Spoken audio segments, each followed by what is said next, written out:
రెడ్ల రేపాకలో కాంగ్రెస్ ప్రచారం వేగం పెరిగింది. పార్టీ వ్యతిరేక కార్యకలాపాలకు పాల్పడితే చర్యలు తప్పవని కాంగ్రెస్ మండల అధ్యక్షుడు పాసం సత్తిరెడ్డి హెచ్చరించారు. ఎమ్మెల్యే కుంభం అనిల్ కుమార్ రెడ్డి బలపరిచిన కాంగ్రెస్ అభ్యర్థి దేశబోయిన బాలస్వామి కత్తిరి గుర్తుకు ఓటు వేయాలని ప్రజలను కోరుతూ ప్రచారంలో పాల్గొన్నారు. ధనబలంతో పార్టీకి వ్యతిరేకంగా పనిచేస్తున్న వారు ఉన్నారంటే అటువంటి చర్యలను సహించమని పాసం సత్తిరెడ్డి స్పష్టం చేశారు.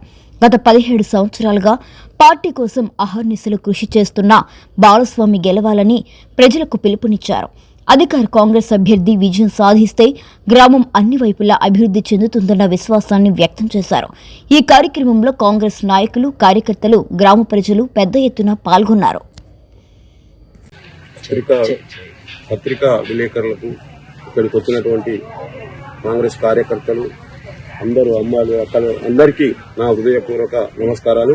నేను పాసం సత్తిరెడ్డి, వెలుగొండ మండల కాంగ్రెస్ పార్టీ అధ్యక్షుడిగా దాదాపుగా 17 సంవత్సరాలు పూర్తి చేసుకుని 18 సంవత్సరాలు నడుస్తున్నాయి. రెడ్లరేపాక గ్రామం అంటే కాంగ్రెస్ పార్టీ కంచుకోట. ఎందుకంటే ఎప్పుడైనా కూడా కాంగ్రెస్ పార్టీని గెలిపించాలనే ఉద్దేశంతో పెద్దలు మన ప్రియతమ నేత రేపాక రమేష్ రెడ్డి గారు దివంగత, ఆయన ఆశీస్సులతో దాదాపుగా రెడ్లరేపాకలో అన్ని అభివృద్ధి పనులు జరిగినాయి. కొన్ని బునాది గాని కాలువ గాని ఏదైనా సరే బునాది గాని కాలువ ఆయన ఉన్నప్పుడే శాంక్షన్ చేయించడం జరిగింది.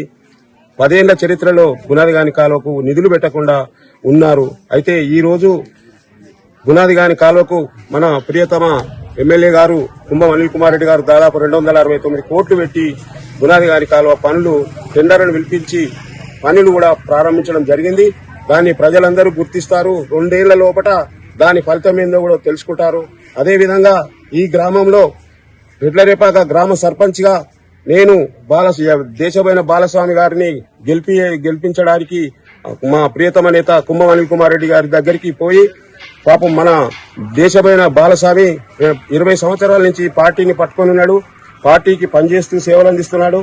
అదేవిధంగా ఎన్నో విధాలుగా 2 సార్లు కూడా పార్టీ కష్టకాలంలో ఉన్న వాళ్ళ ఎంపీటీసీగా పోటీ చేసి, సింగిల్ విండో డైరెక్టర్ గా పోటీ చేసి ఓడిపోయింది సార్ అంటే ఆయన, నువ్వు తొందరపడకు, నేను అంతా తెలుసుకొని నీకు ఖచ్చితంగా బాలస్వామికి, ఎప్పుడు బాలస్వామి అంటావా, ఇంకొకరు లేరా అని అన్నాడు. మరి కష్టపడడానికి ఇయ్యాలిగా సార్ అని ఒక పదే నేను అడగగా లక్ష్మారెడ్డి గారిని, నన్ను ఇద్దరు పిలిచి బాలస్వామి గారిని, సరే కొన్ని చర్చలు జరిగిన తర్వాత బాలస్వామి ప్రజలల్లా కొంత ఇమేజ్ అంటే మన మంచి పేరు ఉన్నది. అదేవిధంగా సానుభూతి కూడా ఉన్నది. ఓడిపోయిన సానుభూతి 20 సంవత్సరాల నుంచి పార్టీకి పనిచేస్తున్నాడు కనుక మీరిద్దరు కలిసి బాలస్వామి గారిని గెలిపించుకొని రండి అని చెప్పడం జరిగింది. అదే రోజు మేమేమనుకున్నామంటే, వార్డు మెంబర్లు లేరు అని అంటారు కొంతమంది. ఉన్న వార్డు మెంబర్లంతా మేము ఆంజనేయుల గుడి కాడ మేము పేరు రాసిచ్చిన పేర్లే అవి. మన వార్డు మెంబర్ లేని బదనం చేయడం అది కరెక్ట్ కాదు. ఎందుకంటే కొన్ని డబ్బులు ఇచ్చి మమ్మల్ని ఏదో మేము ఇద్దరం కలిసిపోతే ఊరు అభివృద్ధి చెందుతుందని నేను అనుకుని ఇప్పటిదాకా కూడా ఏమీ అంటలేను. ఎందుకంటే నేను ఇది అంతా ఎమ్మెల్యే గారి దృష్టికి తీసుకుపోయి ప్రజలల్లా కాంగ్రెస్ పార్టీ ఒక్కటి ఉంటే గెలుస్తాం, మనం అందరం కూడా కాంగ్రెస్ పార్టీకి వెయ్యాలి, బాలస్వామి గారిని కూడా గెలిపియాలని మీరు కూడా సర్వే చేయండి, బాలస్వామి గారిని గెలిపియాలి, ఓడిపోయిన సానుభూతి చాలా ఉందని ప్రజలందరిలో ఉన్నది. ఏది ఏమైనా భగవంతుని దయ వల్ల మేము ఖచ్చితంగా కత్తెర గుర్తుతోటి బాలస్వామి గారిని గెలిపిస్తారు. అందరూ కూడా ప్రజలందరి నోటిలో ఎవరు గెలుస్తారంటే బాలస్వామి గెలుస్తాడనే ఆలోచన ఉంది అందరికీ.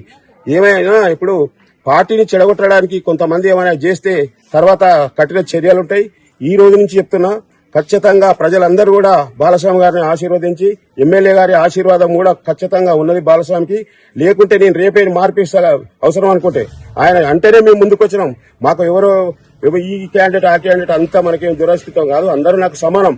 ఎక్కడైనా ఏ మండలంలో కూడా నాకు సమానం. నేను 17 సంవత్సరాలు ఉంటున్నానంటే అందరూ సమానత్వంతో అందరినీ కలుపుకొని పోతుంటేనే నాకు ఎవరు కూడా నన్ను ఇట్లా అనకుండా కాంగ్రెస్ పార్టీ అధ్యక్షుడిగా 17 సంవత్సరాల నుంచి ఇప్పుడు కూడా నేనైతేనే బాగుంటుందని మొన్న కూడా ప్రకటించడానికి ప్రయత్నం జరిగింది. ఇప్పుడు కూడా నన్నే ప్రకటిస్తారు అని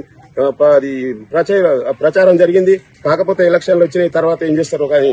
అదేవిధంగా మా ఎమ్మెల్యే గారు కుంభం అనిల్ కుమార్ రెడ్డి గారు చేసే పనులు, ఊళ్ళో ఎన్నో అభివృద్ధి పనుల కార్యక్రమాలు, ఇప్పటికే సీసీ రోడ్లు గాని, ఇంకే డ్రైనేజీలు గాని ఎన్నో కార్యక్రమాలు చేయడానికి పూనుకున్నాడు. ఇప్పుడు ఎస్సీ కాలనీలో ఏ అవసరం ఉన్నా కూడా నేను ముందుండి ఆ కార్యక్రమాలను చేపిస్తా.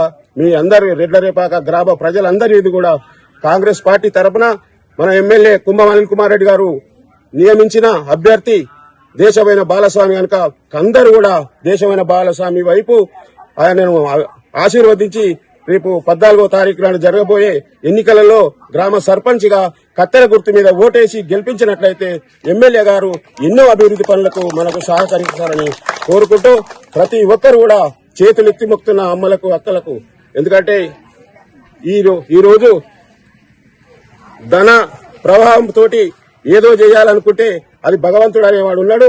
సైకిల్ మీద పోయేవాడు ఒక వెలుగొండ పోతున్ననుకో అక్కడ ఒక పరీక్ష ఉంటది. సైకిల్ మీద పోయేవాడు రావద్దని పక్కకు తన్నిపోయినా కూడా ఆ సైకిల్ మోటార్ పంక్చర్ అయి కూడా పక్కకు సైకిల్ మీద పోయి అక్కడ గెలుస్తాడని కూడా ఈ సందర్భంగా చెప్తున్నాము. అదేవిధంగా మాకు రెడ్లరేపాక ప్రజలు అందరూ కూడా కాంగ్రెస్ పార్టీ అభ్యర్థులు, కాంగ్రెస్ పార్టీ కార్యకర్తలు అందరూ పూర్తిగా నమ్మకంతో మన బాలస్వామి గారిని గెలిపిస్తారని, కత్తెరగుట్టుపై ఓటు వేసి గెలిపిస్తారని ఖచ్చితంగా నమ్ముతూ మేము ఈ కార్యక్రమంలో పాల్గొన్న ప్రతి ఒక్కరికి పేరు పేరున ధన్యవాదాలు తెలియజేస్తున్నాం.